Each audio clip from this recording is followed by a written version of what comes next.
And while our state has good numbers, Governor Lamont wants to keep it that way. He joins New York and New Jersey setting new guidelines for travelers coming in from out of state.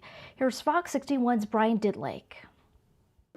We spoke to a few experts who say whether you're coming in the state or out, it's best to think ahead before booking a flight or hitting the road. Thursday, Connecticut joined the states of New Jersey and New York in implementing travel restrictions.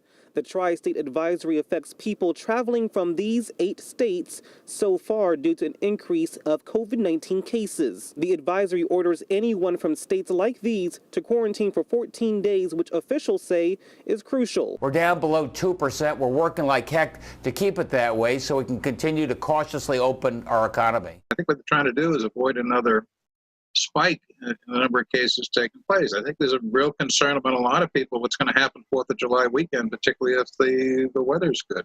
Travel and hospitality expert Frank Burns says the tri-states have some of the lowest numbers in the country. Burns says with additional restrictions, this may impact those from the state who vacation during the winter months. Fortunate part is you had a lot of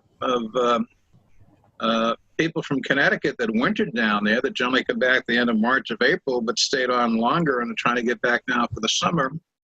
So that may impact them, some of the snowbirds. These restrictions have had an impact on business owners in the travel industry who say they've seen a shift in people making plans while traveling. A lot of the concerns isn't necessarily somewhere else, but what happens if something then does happen until we're fully through this pandemic?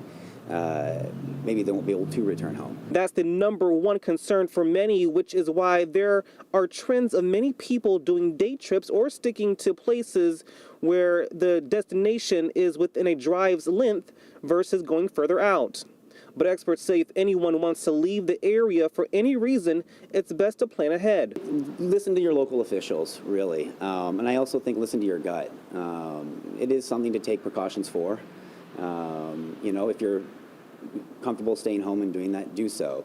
But if you are comfortable to go out, make sure that you take the necessary precautions. Experts say going forward, it's best to monitor the different guidelines set between each state that you plan on going to before, again, booking that flight or hitting the road.